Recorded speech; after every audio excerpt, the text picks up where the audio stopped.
ഞാൻ ഒരു വർഗ്ഗബോധമുള്ള സ്ത്രീ എന്നുള്ള നിലയിൽ എനിക്ക് പലതവണ ഇടപെടാൻ തോന്നി. കാരണം ഡോക്ടർ നാൽ ഇന്ന് സിനിമയിലുള്ള പോലെ പവർ ഗ്രൂപ്പ് രാഷ്ട്രീയത്തിലുണ്ടോ എന്ന് ചോദിച്ചതിൻ്റെ ഉത്തരം ഇവരുടെ രണ്ടുപേരുടെയും കോൺവെർസേഷനിൽ നിന്ന് നമുക്ക് വളരെ ക്ലിയറായി കഴിഞ്ഞു. കാരണം ദീപ അനിൽ ഈ ചർച്ചയിൽ ആദ്യം വന്നിരുന്നപ്പോൾ മുതൽ രാഷ്ട്രീയ വിഷയത്തിൽ ഇടപെടരുതെന്ന് ഞാൻ വിചാരിച്ച, പക്ഷേ പൊതുമണ്ഡലം നമ്മളുടേതും കൂടി ആയതുകൊണ്ട് തീർച്ചയായിട്ടും ഇടപെടാതെ ഇരിക്കാൻ പറ്റുന്നില്ല എന്നുള്ളതുകൊണ്ട് ഇടപെട്ടതാണ്. ദീപ അനിൽ ഈ ചർച്ചയുടെ ആദ്യം തുടക്കം മുതലേ പറഞ്ഞ് സമർത്ഥിക്കാൻ ശ്രമിച്ചത് ഒരു പവർ ഗ്രൂപ്പിൻ്റെ കൃത്യമായിട്ടുള്ള ഒരു പവർ പൊസിഷനിൽ നിന്ന് കൃത്യമായിട്ടുള്ള ഒരു സ്ക്രിപ്റ്റ് റെഡിയാക്കിയാണ് ദീപ അനിൽ ഈ ചർച്ച വന്നിരിക്കുന്നത് തന്നെ.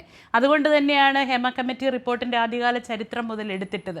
ഇപ്പോൾ ശ്രീമതി സിമി റോസ്ബെൽ ഇവിടെ വന്നിരുന്നപ്പോൾ തന്നെ അവരെ ഇത്ര ഡിഫെൻഡ് ചെയ്യാനുള്ള ഒരു വർഗ്ഗബോധം വേണ്ടേ സ്ത്രീകൾക്ക്? ഏത് രാഷ്ട്രീയം, ഞാൻ ഇത് ഷേക്ക് ഹാൻഡ് കൊടുക്കാൻ പറ്റുന്ന ഒരു അവസ്ഥയല്ല, ദൂരെ രണ്ടിടത്തിരിക്കുന്നതുകൊണ്ടാണ് ഞാൻ ഏറ്റവും ഹൃദ്യമായിട്ട് സിമി റോസ്ബെല്ലിന് ഇന്ന് ഒരു ഷേക്ക് ഹാൻഡ് കൊടുക്കുകയാണ്.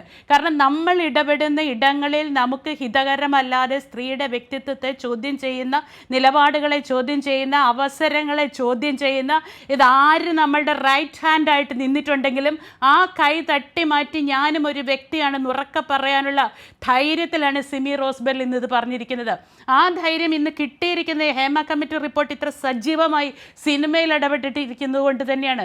ആദ്യം സ്ത്രീ പഠിക്കേണ്ടത്, ഞാൻ ഈ ദീപ അനിലിനെ എന്താ പറയുക പ്രതിനിധിയാക്കിക്കൊണ്ട് കേരളത്തിലൊട്ടാകെയുള്ള സ്ത്രീ സമൂഹത്തോടാണ് ഞാൻ പറയുന്നത്.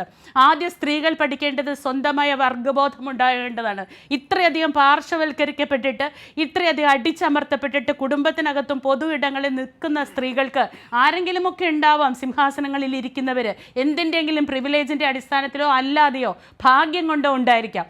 അതല്ലാതെ ഇരിക്കുന്ന സ്ത്രീ സമൂഹത്തിനെ വലിയൊരു ഉയർച്ചയിലേക്ക് കൈപിടിക്കാൻ വരുന്ന ഈ ചരിത്ര നിമിഷത്തെ നിങ്ങൾ ഒരു കക്ഷി രാഷ്ട്രീയവും നോക്കാതെ, ഒരു ജാതി ചിന്തയും നോക്കാതെ, ഒരു സവർണ ചിന്തയും നോക്കാതെ, ഞാൻ സ്ത്രീയാണെന്ന് പറയുന്ന രീതിയിൽ സ്ത്രീകൾക്ക് നേരെയുള്ള സ്ത്രീകളുടെ ഈ ഒരു കൂട്ടായ്മയെ, സ്ത്രീകളുടെ ഈ അവസരത്തെ ഏറ്റവും നന്നായിട്ട് ഉപയോഗിക്കാൻ നമുക്ക് കഴിയണം. ഇന്ന് മുഖ്യമന്ത്രി അതാ പറഞ്ഞത്, ഒരു ഉപാധികളുമില്ല കലാകാരന്മാർക്കെന്ന് ഇന്ന് അദ്ദേഹം പറഞ്ഞിട്ടുണ്ടെങ്കിൽ, കലാകാരികൾ ഇന്ന് അദ്ദേഹം പറഞ്ഞിട്ടുണ്ടെങ്കിൽ അതിനെ ഞങ്ങൾ കൂടുതൽ റെസ്പെക്റ്റോടുകൂടി, സി എമ്മിനോടുള്ള ഏറ്റവും അധികമായ റെസ്പെക്റ്റോടുകൂടി ഒരു തിരുത്ത് ആവശ്യപ്പെടുകയാണ്.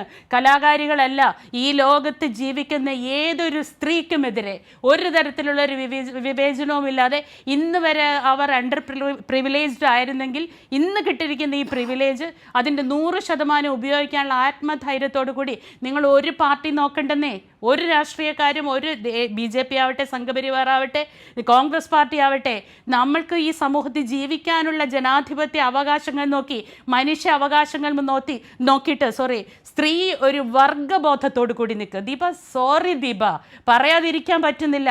ഏത് പവറിൻ്റെ സ്ക്രിപ്റ്റിലാണ് നിങ്ങൾ വന്നിരുന്നതെങ്കിലും ഇന്ന് നിങ്ങൾ ഈ കാണിച്ച പെർഫോമൻസ് ഉണ്ടല്ലോ, വളരെ മോശമാണ്, വളരെ മോശമാണ്. നമുക്ക് ആദ്യം ഉണ്ടാവേണ്ട വർഗ്ഗബോധമാണ്.